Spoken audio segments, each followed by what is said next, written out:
नमस्कार मित्रों, धर्म मीमांसा में आप सबका स्वागत है। कृष्णाय वासुदेवाय हरये परमात्मने प्रणतक्लेशनाशाय गोविंदाय नमो नमः।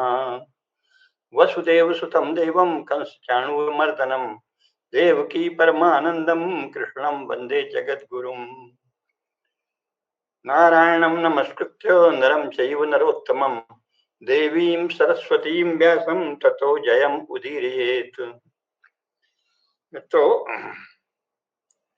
यहाँ महाभारत के पहले जो श्लोक कहा जाता है वो मैं हर बार इसलिए कहता हूँ कि राजधर्मानुशासन का सबसे विस्तार से और सबसे सांगोपांग उत्तम निरूपण महाभारत में ही हुआ है ना।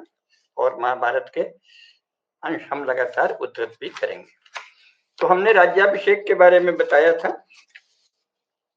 उसका बहुत ही, जैसा हमने बताया था, अनेक पुराणों में और राजनीति शास्त्रीय ग्रंथों में बहुत विस्तार से वर्णन है।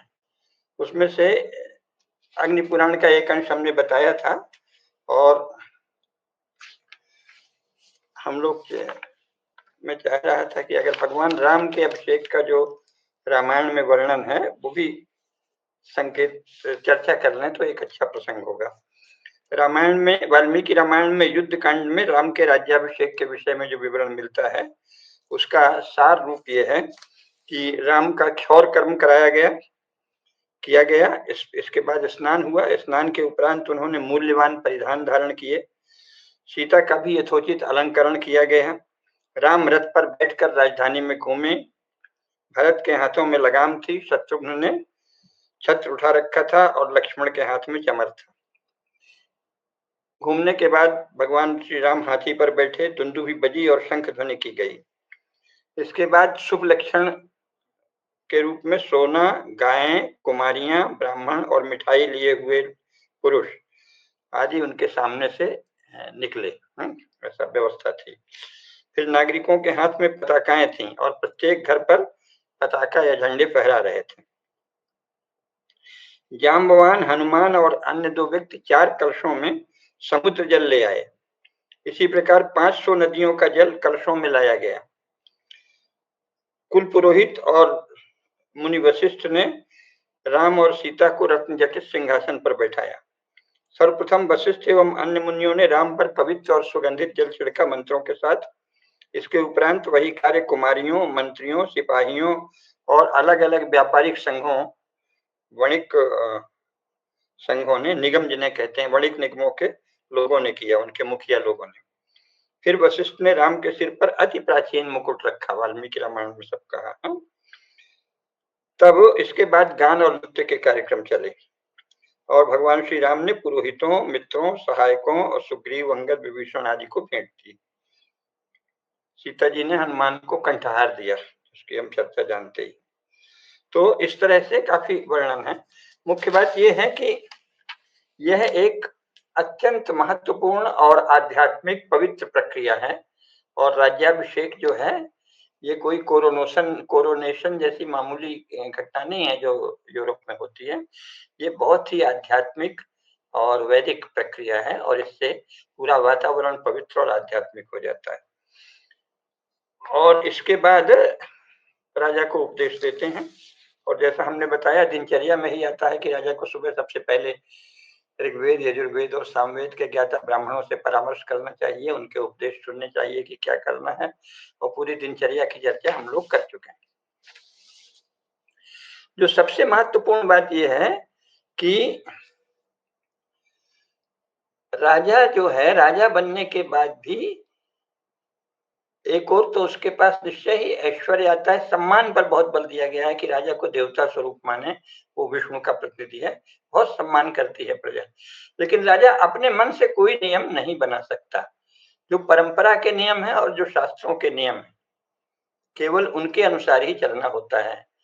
तो क्योंकि ये माना सदा से सभी शास्त्रों में, सनातन धर्म में ये प्रतिपादन है कि शास्त्रों के नियम दैवी हैं और उनसे ऊपर कोई नहीं है। तो जो धर्म शास्त्रों के नियम है उनका पालन ही हिंदू राजा को करना पड़ता था राज्याभिषेक के समय। शायद इसीलिए जब अंग्रेज लोग यहाँ आए तो कुछ हमारे राजाओं को शायद थोड़ा मन हुआ कि हम थोड़ा अलग भी कर लें शास्त्रों से हटके, या कोई और बात होगी। वो लोग जो लंदन गए तो वहां उन्होंने अंग्रेजों की कई उपाधियां बड़े उल्लास के साथ ग्रहण की। मेरे ख्याल से वही पतन का कारण था, कि म्लेच्छों की उपाधियां नहीं ग्रहण करना चाहिए था भारत के राजाओं को। वो स्वयं बहुत बलवान थे, बहुत समर्थ थे, पता नहीं कैसे वो किस लोभ और किस आकर्षण में उन्होंने कर लिया। तो राजा अपने मन से कोई नियम नहीं बना सकता। जो शास्त्रों के विधान है उसी के अंतर्गत, उसी के परिपालन में कोई नियम बना सकते हैं। नियम तो रोज बने चलेगा, लेकिन वो नियम आधार रूप में शास्त्रों के नियम होंगे, उनका एक व्यावहारिक रूप की घोषणा की जाती रहेगी। तो ये बहुत महत्वपूर्ण है, और ये यूरोप के जो नियम है उससे बिल्कुल अलग है।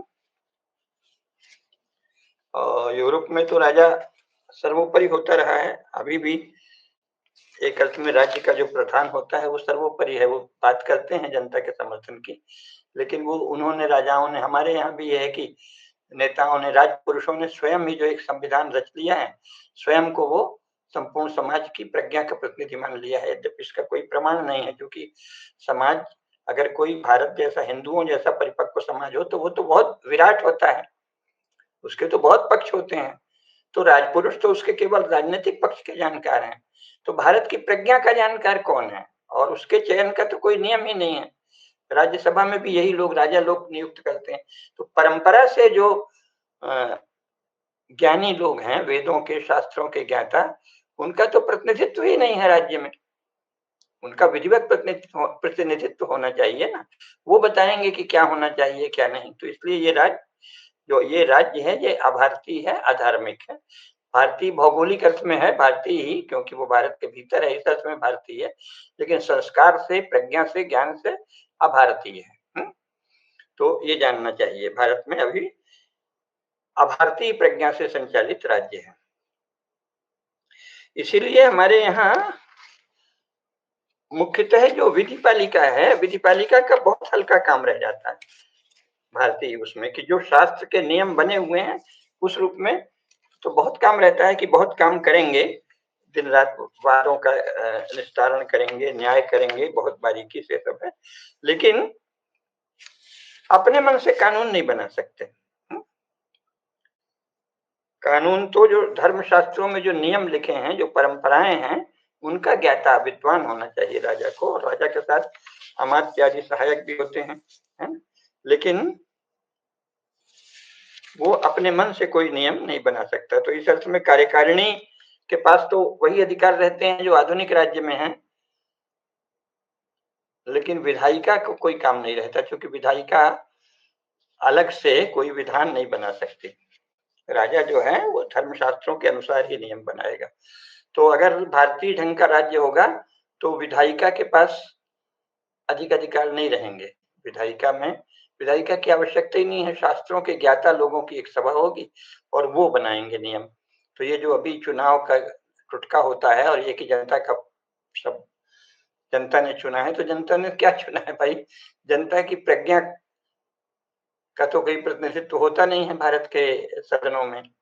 उनकी कतिपय भौतिक लालसाओं का प्रतिनिधित्व करते हैं, क्योंकि पार्टी के लोग चुनाव के समय कोई भौतिक चीज बोलते हैं, ये बनवा देंगे, वो बनवा देंगे, बहुत हुआ तो कह दिया राम मंदिर बनवा देंगे, राष्ट्र की सुरक्षा करेंगे।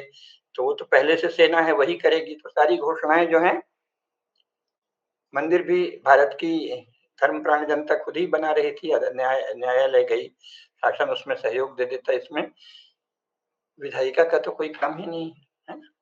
तो इसलिए अभी जो विधायिका को सबसे ज्यादा महत्व मिला हुआ है, वो फिर भारतीय ढंग के शासन में नहीं रह जाएगा, क्योंकि उसमें तो अगर कोई निर्णय करने वाली संस्था होगी तो उसका कुछ और नाम होंगे, क्योंकि उसमें धर्म के ज्ञाता, वेदों के, शास्त्रों के ज्ञाता, अलग अलग व्यापारिक संघों के मुखिया जो अपने अपने व्यापारिक संघ के नियम जानते हैं, अलग अलग शिल्पी संघों के मुखिया जिन्हें शूद्र वर्ण कहा जाने लगा है, वैसे उन सब शिल्पियों के अलग अलग संघ होंगे, उनके प्रतिनिधि होंगे। तो इस प्रकार जो अलग अलग कलाएं हैं, अलग अलग शिल्प है, वाणिज्य है, व्यापार है, कृषि है, इनके ज्ञान, इनके विषयों के ज्ञान रखने वाले लोगों के प्रतिनिधि वहां जाएंगे।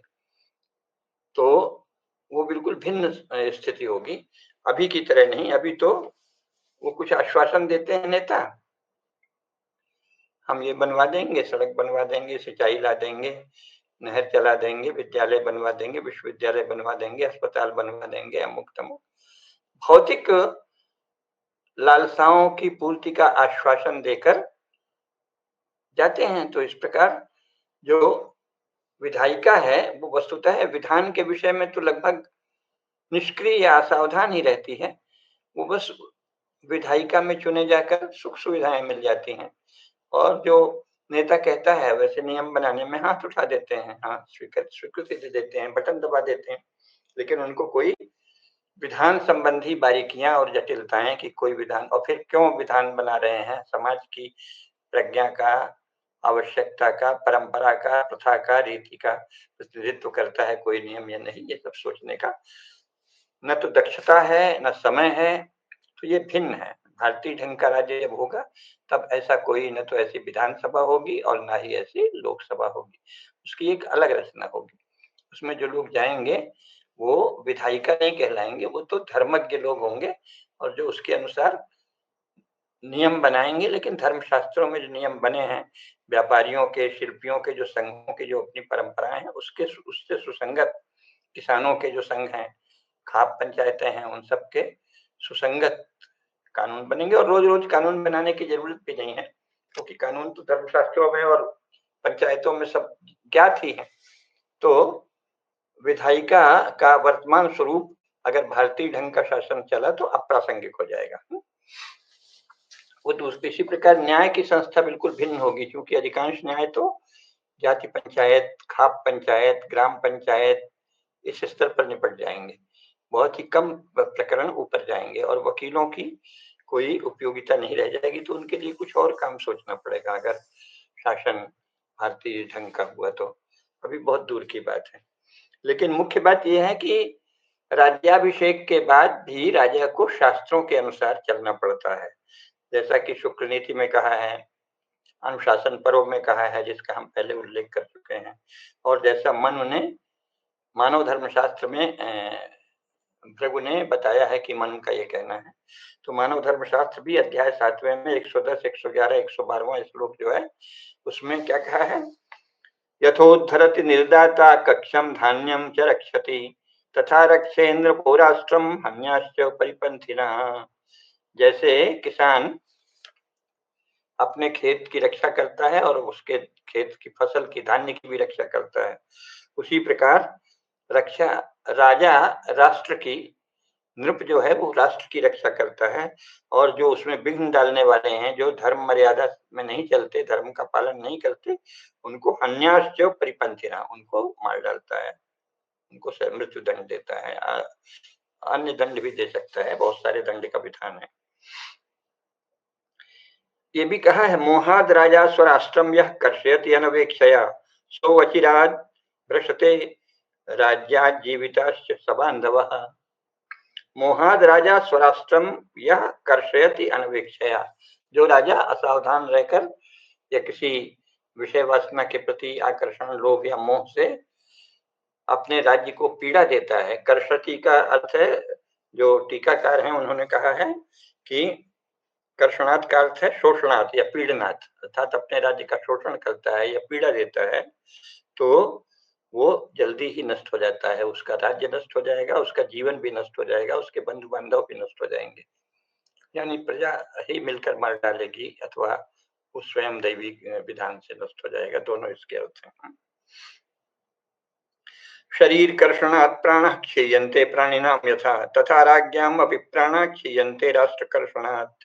जो राजा अपने राष्ट्र को पीड़ा देता है, उसका शोषण करता है, वो वैसे ही समाप्त हो जाता है जैसे शरीर को अगर कोई बहुत ज्यादा कष्ट दे तो शरीर से प्राण निकल जाते हैं और व्यक्ति मर जाता है, तो ऐसे राजा का राज्य भी समाप्त हो जाता है, वो मर जाता है।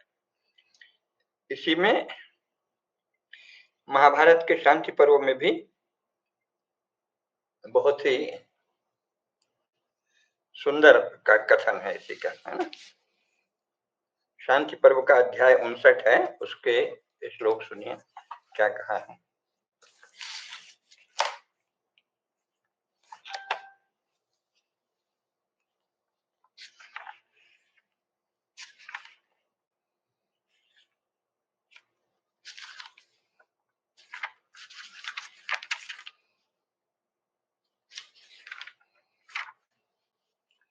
श्लोक अध्याय 59, शांति पर्व अध्याय 59, श्लोक 106 से 108।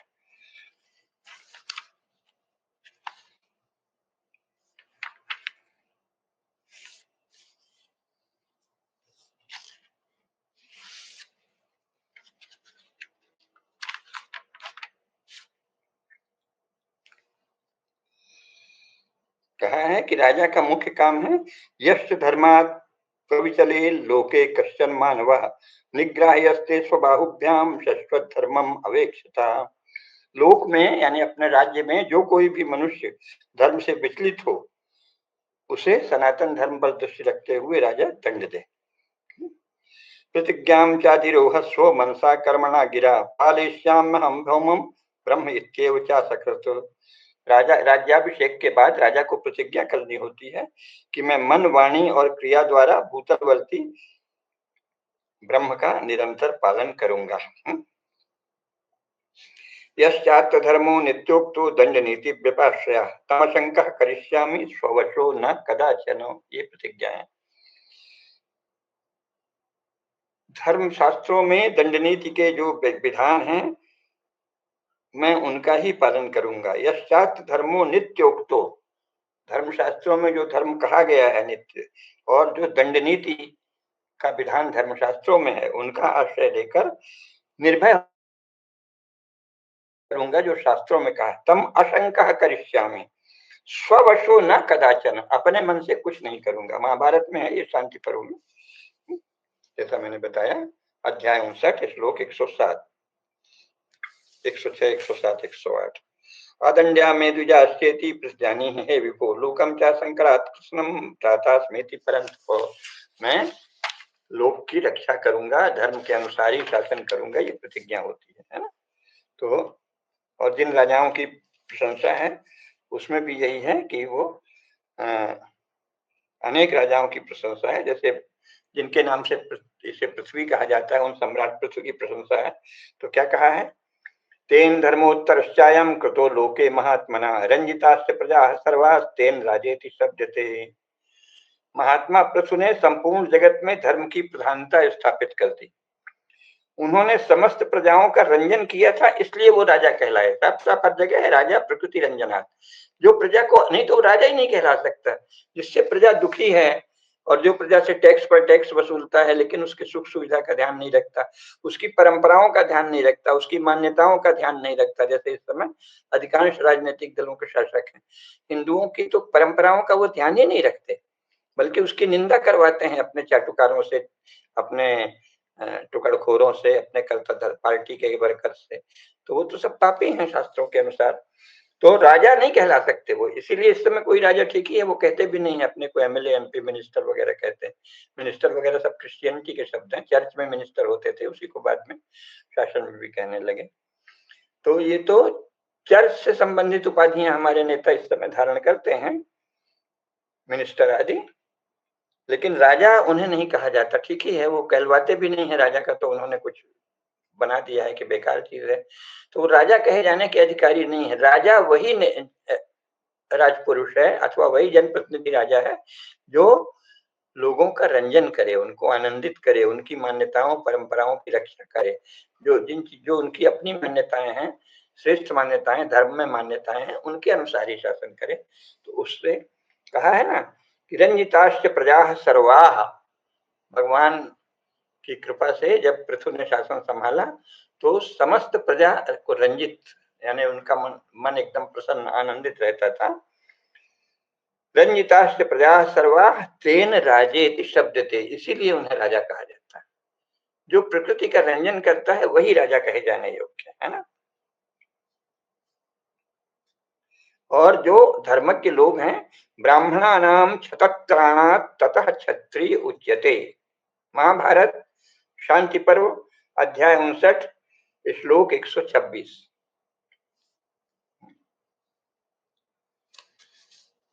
ब्राह्मणानाम क्षतत्राणात् ततः क्षत्रिय उच्यते।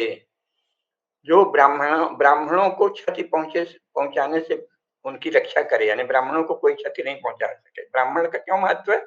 वही धर्मशास्त्रों के, वेदों के, प्रज्ञा के धारक, पोषक और रक्षक हैं। तो जो भारतीय प्रज्ञा का, सनातन प्रज्ञा का, धर्म प्रज्ञा का धारण करता है, पोषण करता है, रक्षण करता है, उसकी रक्षा सर्वोपरि महत्वपूर्ण है। ब्राह्मणानाम क्षतत्राणात् ततः क्षत्रिय उच्यते, प्रथिता धर्मतश्चेयम् पृथ्वी बहुभिः स्मृता। ब्राह्मणों को क्षति से बचाने के कारण ही वे क्षत्रिय कहलाए। कौन? पृथु। उन्होंने धर्म के द्वारा इस भूमि को प्रसिद्ध किया, इसकी ख्याति बढ़ाई, इसीलिए बहुसंख्यक मनुष्य इसे पृथ्वी कहने लगे। तो पृथ्वी नाम, भारत में पृथ्वी नाम कहाँ से पड़ा है? महाराज पृथु से। और पृथु कैसे बनाए गए थे? वेन एक अच्छे राजा थे, लेकिन बाद में वो अनाचार करने लगे, तो ब्राह्मणों विद्वानों ने मिलकर उनको मार डाला। और फिर उसके बाद अपनी तपस्या के बल से वेन का ये पुत्र पैदा किया, पृथ्वी, और उसको पृथु, पृथ्वी गलत कह गए, वेन का पृथु नाम का पुत्र जब पैदा किया, मतलब पैदा हुआ वो, तो उन्हीं पृथु को शासन दे दिया। और वो पृथु इस तरह से ब्राह्मणों को क्षति से बचाते थे और धर्म में शासन करते थे, धर्म का पालन करते थे। तो क्योंकि उन्होंने अपने सुशासन के द्वारा इस अपने राज्य की ख्याति बढ़ाई, भूमि की ख्याति बढ़ाई, उसको प्रसिद्ध किया, इसीलिए उसे पृथ्वी कहा गया। तो पृथ्वी ये कब से कहलाई है? महाराज पृथु के समय से। और अपने राज्य को आनंदित करने के कारण, सुखी करने के कारण वो यशस्वी हुए, और संपूर्ण धरती जिसके वो मालिक थे वो पृथ्वी कहलाने लगे। स्थापनम चाकरोत् विष्णु स्वयमेव सनातनः नातिवर्तिष्यते कश्चित् राजस्त्वामिति भारत। ये देखिए स्पष्ट है, स्वयं भगवान विष्णु ने उनके लिए यह मर्यादा स्थापित की कि हे राजन, तुम धर्म की आज्ञा पालन करोगे और कोई भी तुम्हारी आज्ञा का उल्लंघन नहीं करेगा। तुम स्वयं धर्म की आज्ञा का उल्लंघन नहीं करोगे, और इसीलिए राज्य में कोई भी तुम्हारी आज्ञा का उल्लंघन नहीं करेगा। तपसा भगवान विष्णु आविवेश भूमिपम देववन्नर देवानाम नमतेयम जगत नृपम। राजा पृथु की तपस्या से प्रसन्न हो भगवान विष्णु ने अपना उनके भीतर तेज दिया, और उस तेज के कारण समस्त उस समय के राजाओं का मंडल पृथु के समक्ष शीश झुकाता था। दंड नीत्या च सत्यम रक्षितव्यम नरेश्वर न घर्षयेत् तथा कश्चित् चार निष्पन्द दर्शनात्। भगवान विष्णु ने कहा कि तुम इस अपने राज्य की रक्षा करो और धर्म पूर्वक शासन करो। बड़ा विस्तार से है, उसका सार यही है। इस प्रकार राजा जब अपनी प्रजा का ठीक से भरण पोषण करता है और धर्म में शासन करता है, तो वो विष्णु का अंश उसको प्राप्त हुआ है, ऐसा कहा जाता है। इसीलिए राजा विष्णु रूप है। ये नहीं कि बस उसको विष्णु रूप कह के महिमा मंडित कर दिया, वो चाहे जो करे, तो वो तो विष्णु नहीं हुआ, राक्षस हो गया ना। राजा को हिरण्यकश्यप रूप नहीं कहा है, हिरण्याक्ष रूप नहीं कहा है, रावण रूप नहीं कहा है, विष्णु रूप कहा है। विष्णु जो है समस्त विश्व का पालन करते हैं, विश्व भरण पोषण करते हैं, है ना, इसलिए भरत भी हैं वो, तो उनका एक अंश भरत है। तो भगवान विष्णु के प्रतिनिधि होते हैं राजा, वो विष्णु की तरह सबका पालन करते हैं।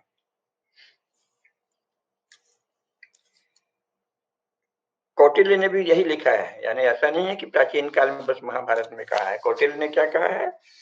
प्रजा सुखे सुखम राजा प्रजा नाम चा हिते हितम नात्म प्रियम हितम राज्ञ प्रजा नाम तु प्रियम हितम।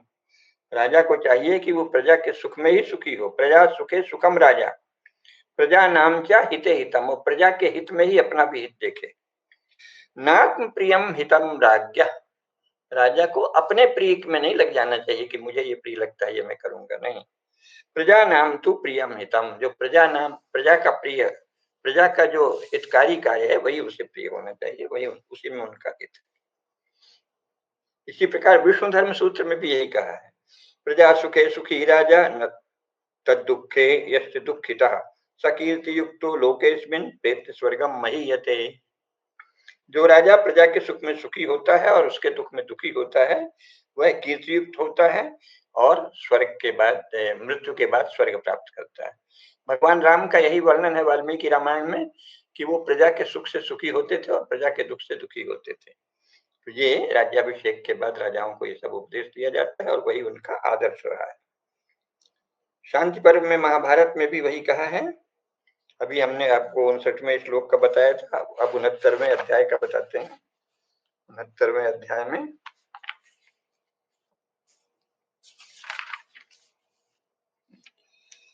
69वें अध्याय में ही राजा के प्रधान कर्तव्यों का और दंड नीति के उपायों का वर्णन है, और ये कहा है कि दंड नीति के द्वारा ही युगों का निर्माण होता है। भीष्म कहते हैं युधिष्ठिर से, राजवृत्तम महाराज शृणुष्वावहितोऽखिलम् यत् कार्यं पार्थिवेनादौ पार्थिव प्रकृतेन च। हे महाराज युधिष्ठिर, आप ये जानिए कि राजा को सबसे पहले जो कार्य करना चाहिए वो है राजकोष को नहीं, वो पहले जान लेना चाहिए राज्याभिषेक के बाद कि राजकीय आचार व्यवहार क्या किया जाता है। कहा है कि मैं तुम्हें वो बता रहा हूँ राजकीय आचार व्यवहार को, सावधान होकर सुनो। आत्मा जेयः सदाराज्ञा ततो जेयाश्च शत्रवः अजितात्मा नरपतिर्विजयेत कथम रिपून्। ये है हमारे राजाओं का आदर्श। इसीलिए हजारों हजार वर्ष से यहाँ राजा शासन कर रहे हैं, और एक आध विचलित होता है तो उसको प्रजा उसे दंडित भी करती है या सुधारने की कोशिश करती है, और बाकी अपने श्रेष्ठ राजाओं से हिंदू प्रजा बहुत प्रेम करती है। आत्मा जेयः सदाराज्ञा, हे राजा सबसे पहले स्वयं पर, अपने मन पर विजय प्राप्त करनी चाहिए, स्वयं पर विजय प्राप्त करनी चाहिए। ततो जेयाश्च शत्रु, इसके बाद शत्रु पर विजय प्राप्त करना चाहिए। अजितात्मा नरपतिर, हे राजा जो नरपति अजित आत्मा होता है, अपने मन पर जिसका वश नहीं होता, वो शत्रु को क्या जीतेगा। एतावान आत्मविद्या पंचवर्ग विनिग्रह जितेन्द्रियो नरपतिर्बाधितुम शक्नुयादरीन। अपनी पांचों इंद्रियों को वश में रखकर मन पर विजय पाकर जितेंद्रिय राजा जब चलता है तो वो शत्रुओं पर विजय पा सकता है। इसके बाद बड़े विस्तार से बताया है कि न्यसेत गुलमान दुर्गेशु संधौ चा कुरुनंदन नगरोपवने चैव पुरोद्यानेषु चैव च। कौटिल्य ने भी बताया है, और जितने भी राजनीति शास्त्र के ग्रंथ हैं सब में है। अभी वो बहुत विस्तार के भय से मैंने नहीं बताया है कि मनु ने स्वयं बताया है गांव कैसे बसाएं, कितने गांवों का एक गुल महोत्सव, यानी पूरे राज्य की प्रशासनिक व्यवस्था मानव धर्मशास्त्र में, कौटिल्य के अर्थशास्त्र में, राजनीति प्रकाश में, महाभारत में, सभी धर्मशास्त्रों में अच्छे से वर्णित है। यहाँ भी वो क्या कह रहे हैं, किलों में सीमा पर नगर और गांव के बगीचों में सेना रखनी चाहिए। न्यसेत गुलमान दुर्गेशु संधौचा कुरुनंदन, हे कुरुनंदन दुर्ग में सेना रखो, और जो सीमावर्ती क्षेत्र हैं जहाँ संधि है वहां सीमावर्ती है, आज भी सब सीमा में ही उत्पात होता है, सीमावर्ती क्षेत्र में सदा सेना रखो, और नगर और गांव के उद्यानों में सेना रखो। संस्थानेषु च सर्वेषु पुरेषु नगरेषु च मध्ये च नरशार्दूलो तथा राजनिवेशने। इसी प्रकार सभी पड़ावों पर, सभी संस्थानों पर, बड़े बड़े पुरों पर और नगरों में, अंतःपुर में और राजमहल के आसपास भी रक्षक सैनिकों की नियुक्त करनी चाहिए। इसके बाद प्रणिधींश्च ततः कुर्यात् जडान्धबधिराकृतीन् पुंसः परीक्षितान् प्राज्ञान् क्षुत्पिपासा श्रमक्षमान्। इसके बाद जिनकी अच्छी तरह परीक्षा कर ली गई हो, और जो बुद्धिमान होने पर भी देखने में गूंगे, अंधे और बहरे से जान पड़ते हों, और जो भूख प्यास और परिश्रम को सहने की शक्ति रखते हों, ऐसे लोगों को ही गुप्तचर बनाकर सबसे पहले क्या करना चाहिए, गुप्तचरों को राज्य में भेजना चाहिए, है आवश्यक कार्यों में नियुक्त करना चाहिए, सीमा पर भी और राज्य के भीतर भी। इसी प्रकार सब मंत्रियों और पुत्रों आदि पर भी गुप्तचर नियुक्त करें। नगर जनपद और मल्ल लोग जहाँ व्यायाम करते हो उन सब जगह ऐसे युक्त से गुप्तचर नियुक्त करे जिससे वे आपस में भी एक दूसरे को पहचान न सकें। तो ये सब राजा के उसका उपाय बताया है। लेकिन आगे क्या है इसी में 72वां 73वां जो श्लोक है वो उपदेश है कि कैसे रहना चाहिए राजा को और ज्यादा। अभी तो शुरू पूरी व्यवस्था का है, और अंत में वो कहते हैं कि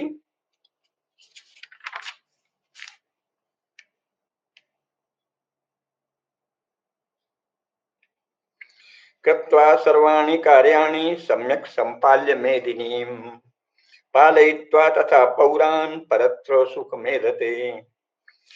कृत्वा सर्वाणि कर्माणि, समस्त कार्यों को करके, सम्यक संपाल्य मेदिनीम, अपनी पृथ्वी को, अपने राज्य की जो पृथ्वी है उसको सम्यक रूप से पालन करके, पालयित्वा तथा पौरान, और सभी नगरों ग्रामों को अच्छे से पालन करके, परत्र सुखमश्नुते, राजा इस लोक में और परलोक में भी सुख पाता है।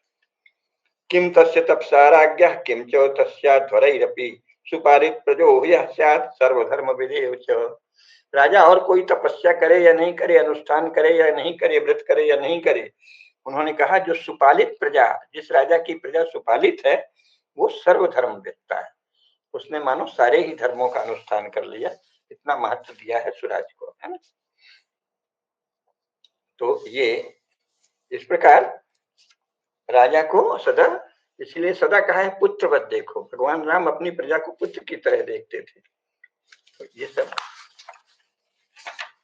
इसी प्रकार, चाहे वो गणराज्य हो और चाहे, बल्कि गणराज्य के विषय में अभिमत का अधिकार किसे था ये बहुत स्पष्ट नहीं मिलता, लेकिन शासन जो है, जो राजतंत्र है, उसमें अभिमत का अधिकार, राज्य शासन के विषय में अभिमत का अधिकार सभी को था। अपने अपने गांव, अपने अपने क्षेत्र में लोग अपने स्थानीय स्तर पर अभिमत देते हैं, उसी से वो ग्राम पंचायत, जाति पंचायत, खाप पंचायत आदि का निर्णय होता है।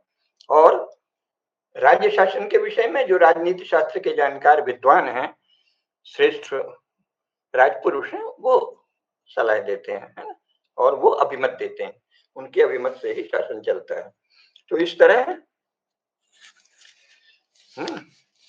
ये ध्यान रहे कि सबसे मुख्य बात है भारतीय राज्य में कि शास्त्रों के नियम दैवी हैं और राजा से बहुत ऊपर है। धर्म पालन सभी के लिए सामाजिक और सांस्कृतिक महत्व रखता है, और राजा स्वयं धर्म पालन से मुक्त नहीं हो सकता। वो ये नहीं कहता कि हम कह सकता कि हम जो कहें वही धर्म है, नहीं, धर्म शास्त्रों में जो धर्म वर्णित है, परंपरा से जो धर्म मान्य है, उनका पालन ही राजा का कर्तव्य है। तो धर्म से बढ़कर कुछ नहीं है, धर्म के बल पर ही सब सारी शक्ति मिलती है। इसमें बहुत विस्तार से कहा है सभी शास्त्रों में। तो ये संक्षेप में मैंने बताया। राज नियम संबंधी बहुत विस्तार से हमारे शास्त्र हैं, यथा प्रसंग उनकी भी चर्चा करेंगे। और उत्तराधिकार के भी बहुत स्थापित नियम है जो 1947 तक लगातार चल रहे थे। यानी हिंदू राज्य परंपरा 15 अगस्त 1947 तक चल रही थी, जहां जहां हिंदू राजा थे।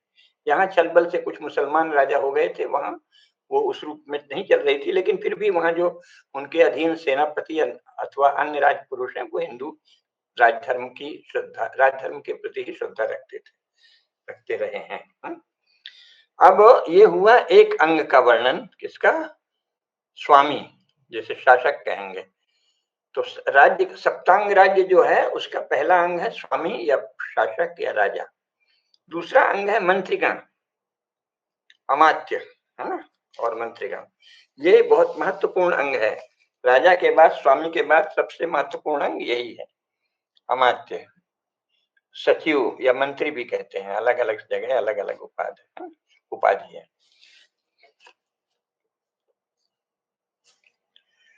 अमात्य शब्द सबसे पुराना है, बाद में कई जगह मंत्री और वो चले हैं। तो अमात्य कैसे चुने जाएं, उनके क्या गुण हो, इसकी भी विस्तृत सूची है हमारे शास्त्रों में। और वो राजाओं से कुछ कम नहीं है। राजाओं की जितनी परीक्षा होती थी, राजाओं के जितने गुण देखे जाते हैं, राजाओं की जितने योग्यता और विशेषण आवश्यक है, उससे ज्यादा अमात्यों के। तो इसीलिए कहा है कि अमात्य बहुत महत्वपूर्ण है।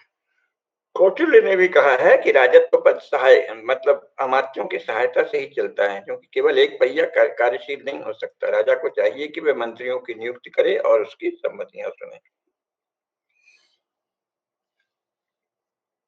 ठीक है, ये कौटिल्य ने कहा है।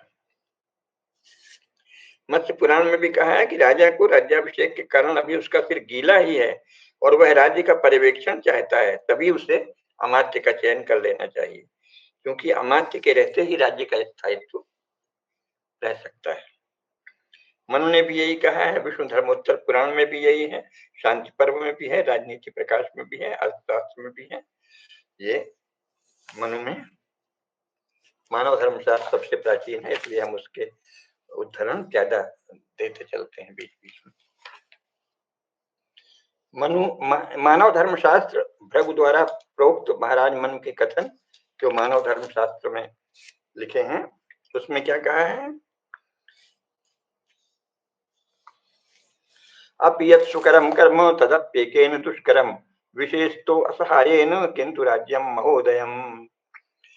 अकेले राजा कोई काम करेगा तो सुकर कार्य भी बहुत दुष्कर हो जाएगा, इसलिए सदा अमात्य की नियुक्ति करके और फिर राज्य का महोदय, राज्य का महान उदय संभव होता है। इसलिए राजा को सबसे पहले अमात्यों की नियुक्ति करना चाहिए। इसके पूर्व अमात्यों के गुण बताया है अनेक श्लोकों में, है ना।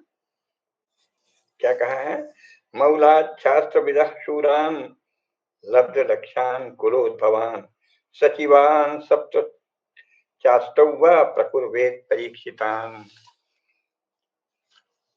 छत्रपति शिवाजी महाराज की सेना में भी इसलिए अष्ट प्रधान थे, है ना। इसमें क्या कहा है? वंश क्रमागत जो श्रेष्ठ हो, शास्त्रज्ञ हो, शूरवीर हो और शस्त्र चलाने में अत्यंत निपुण हो, उत्तम वंश में उत्पन्न हो और जिसकी शपथ ग्रहण आदि से परीक्षा ले ली जाए, ऐसे 7 या 8 मंत्रियों को राजा नियुक्त करे, उनके सहारे शासन करे। इसी को अगले श्लोक में कहा है कि स्वयं अकेले करोगे तो सुकर कार्य भी दुष्कर हो जाएगा। तो इस प्रकार मंत्रीगणों की नियुक्ति के विषय में बहुत सारे गुण, बहुत से परीक्षण की विधियां ये मत्स्य पुराण में, विष्णु धर्मोत्तर में, शांति पर्व में, राजनीति प्रकाश में, अर्थशास्त्र में सब जगह लिखी हुई है। तो अमात्य का बहुत महत्व है। श्रेष्ठ राज्य तभी चलता है जब श्रेष्ठ अमात्य हो। मंत्री परिषद के सदस्यों की संख्या 7 हो या 8 हो, ऐसा शास्त्रों में कहा है। कई जगह 11 भी है, 12 भी है, अलग अलग है। जैसे कामंडक और कौटिल्य ने बताया है कि स्वयं कौटिल्य ने अनेक संप्रदायों का उल्लेख किया है। तो मानव नाम का एक संप्रदाय था, उसमें मंत्री परिषद में 12 अमात्य होते हैं और बृहस्पतियों के अनुसार 13, औशंसों के अनुसार 20। लेकिन कौटिल्य की सम्मति है कि संख्या का निर्धारण यथा सामर्थ्य होना चाहिए। जितनी सामर्थ्य हो, जिसकी शक्ति हो या जितने की आवश्यकता हो, उतने ही नियुक्त होने चाहिए। रामायण में आया है कि राजा दशरथ के कर्तव्यनिष्ठ एवं विश्वासी 8 मंत्री थे। मनु ने कहा है कि जैसा हमने अभी पढ़ा था श्लोक 7 या 8 हो। मानसोल्लास में भी यही कहा है। छत्रपति शिवाजी महाराज के यहाँ अष्ट प्रधान थे। वो अष्ट प्रधान जो है उनमें से एक मुख्य प्रधान होते थे, जिन्हें प्रधानमंत्री हम कह सकते हैं, और बाकी पंत अमात्य होते थे, वित्त मंत्री, पंत सचिव, आय व्यय निरीक्षक और अंकक, सेनापति, मंत्री, मंत्री यानी राजा के व्यक्तिगत कार्यों के प्रभारी, और सुमंत यानी वैदेशिक नीति के मंत्री, और पंडित राज यानी धार्मिक बातों के प्रभारी एवं न्यायाधीश। ऐसे अष्ट प्रधान होते थे और ये अष्ट मंत्री जो हैं उनके यही काम होते थे। शास्त्रों में यही लिखा हुआ है। शांति पर्व में तो ये भी लिखा है कि राजा के 37 सचिव होने चाहिए, 4 विद्वान एवं 86 ब्राह्मण हो, 8 वीर क्षत्रिय हो, 21 धनी वैश्य हो, 6 शूद्र हो और 1 पुराणों में पारंगत सूत हो। तो वहां इस तरह से लिखा है। बड़े बड़े विशाल साम्राज्य थे तो शायद इतनी आवश्यकता पड़ती थी।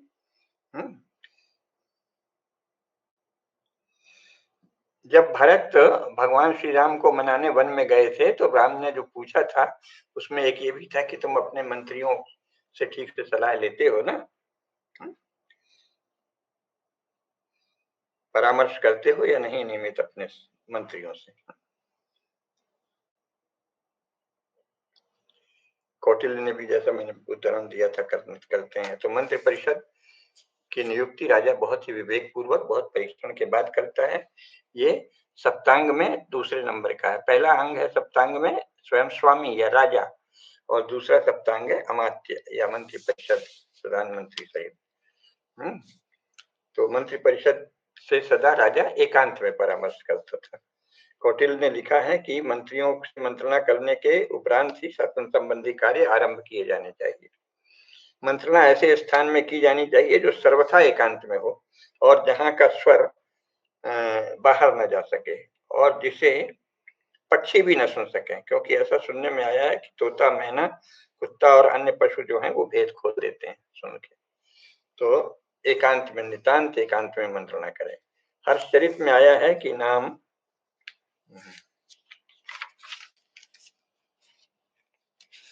नागसेन के का उदाहरण दिया है कि नागसेन का नाश पद्मावती से इस कारण हुआ कि उनका गुप्त रहस्य एक मैना द्वारा प्रकट कर दिया गया है। ये इसमें हर्षचरित में आया है। तो पक्षियों के द्वारा भी कई बार रहस्य प्रकट हो जाते हैं, है ना। इस प्रकार कहा है कि अमात्यों का परीक्षण ले, अमात्यों की अलग अलग विशेषज्ञ अमात्यों की नियुक्ति करे और फिर उनसे एकांत में मंत्रणा करके काम करे। तो इस प्रकार ये जो राज्य का दूसरा अंग है, इसके विषय में भी बहुत ही विस्तार से सब शास्त्रों में लिखा है। आज के समय में जो सिविल सर्विस परीक्षा होती है अथवा जो पार्टी के स्तर पर निर्णय होता है कि ये हमारी पार्टी के लिए बड़ा उपयोगी है, उसे मंत्री बना देते हैं। लेकिन परंपरा से जो व्यवस्था है उसमें मंत्रियों के गुण लक्षण सब दिए हैं और बड़ी कड़ाई की जाती थी इसमें, क्योंकि मंत्री हैं तो राज्य है। मानव धर्मशास्त्र में तो उन विषयों की सूची भी दी है मनु ने, यानी महर्षि भृगु ने बताया है कि मनु ने लिखा है, कहा है उनसे कि इन विषयों पर अवश्य मंत्री परिषद से ही मंत्रणा करना चाहिए, मंत्रणा करना आवश्यक है। ये विषय दिए हुए हैं, मनु ने दिया है।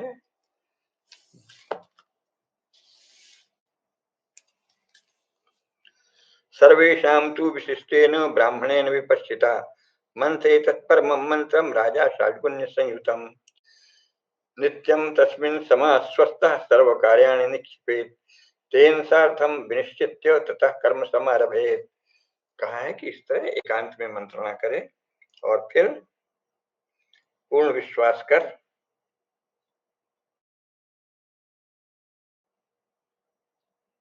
कार्य का आरंभ करे। तो अमात्य के चयन में भी बहुत सावधानी बरती जाती है। ये नहीं कि पार्टी में इतने दिन काम किया तो उनको मंत्री बना देंगे, उसके बाद परीक्षण देते होंगे अभी भी। आखिर मंत्री चाहे जिसको तो नहीं बनाया जाता, लेकिन हमारे शास्त्रों में भी लिखा है।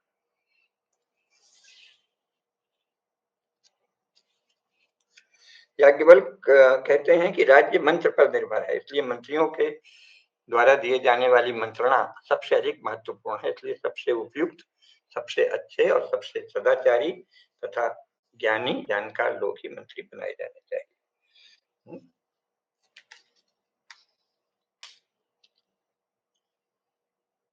महाभारत में सभा पर्व में ये बात कही गई है कि सफलता का मूल है सही मंत्र। मंत्र ही विजय का मूल है, ये महाभारत का कथन है। कौटिल्य और नीति वाक्यामृत में भी यही कहा है कि मंत्र से ही निम्नलिखित कार्य होते हैं। तो इस प्रकार मंत्र का बहुत महत्व है और मंत्र को धारण करने वाले मंत्री होते हैं, यानी ऐसे योग्य मंत्री देखने पड़ते हैं जो प्रयोजन की सिद्धि में सहायक हो। कौटिल्य ने लिखा है कि मंत्र से इतने कार्य सिद्ध होते हैं। जो न प्राप्त किया जा सका हो उसको प्राप्त करना, जो प्राप्त किया जा चुका हो उसको अधिक बल देना और द्विधा में संदेह मिटाना, एक ही अंश को देखकर संपूर्ण बात की भी कल्पना कर लेना, ये सब चीजें सहायक के रूप में मंत्रियों की जब नियुक्ति होती है तो ये सारी विशेषताएं देखी जाती हैं, तभी राज्य अच्छे से चलता है। तो ये जो दूसरा भाग है मंत्री का, उसमें मंत्री की योग्यता, मंत्री की परीक्षा और मंत्रणा पद्धति का भी विस्तार से हमारे शास्त्रों में वर्णन है कि किस प्रकार मंत्रणा करे, है ना, जिससे कि कार्य सिद्धि हो सके और राजा और प्रजा दोनों को सुख हो। एक महत्वपूर्ण बात यह है कि नीति वाक्यामृत नाम का एक प्रसिद्ध राजनीति शास्त्रीय ग्रंथ है परंपरा से अपने यहाँ, तो उसमें ये कहा गया है कि धर्म और राज्य के विषय में जो राजा की सहायता देता है वो स्वयं एक तीर्थ है। तो ऐसे कहिएगा कि सोच विचार कर अमात्य की नियुक्ति करिए क्योंकि वो तीर्थ के समान है। ऐसा उपदेश गुरु जो है वो राजा को देते हैं, क्योंकि धर्म और राज्य के विषय में जिनसे सहायता ली जाती है राज्य के स्तर पर उन्हें तीर्थ कहते हैं। जैसे बाकी तीर्थ हैं जहाँ हम सब लोग तीर्थ यात्रा करते हैं, लेकिन राजनीति शास्त्र में तीर्थ उनको कहा गया है कि जो बहुत ही विश्वस्त रूप से सहायता देते हैं, सलाह देते हैं, परामर्श देते हैं, ऐसा परामर्श जो प्रयोजन की सिद्धि में सहायक हो। अशोक के अभिलेखों में भी महामात्य का उल्लेख है और अन्य अधिकारियों का भी उल्लेख है ना। कहीं राजुल कहा है, कहीं प्रादेशिक कहा है। तो इस प्रकार मंत्रियों के चयन और उनके परीक्षण और उनके गुण और उनके कार्य के विषय में बहुत ही विस्तार से हमारे शास्त्रों में लिखा है। ये है राज्य का दूसरा अंग। आज अभी इसे यहीं समाप्त करते हैं। राज्य के तीसरे अंग पर कल चर्चा करेंगे। ठीक है। धर्म की जय हो, अधर्म का नाश हो, प्राणियों में सद्भावना हो, विश्व का कल्याण हो। नमः पार्वती पतये, हर हर महादेव।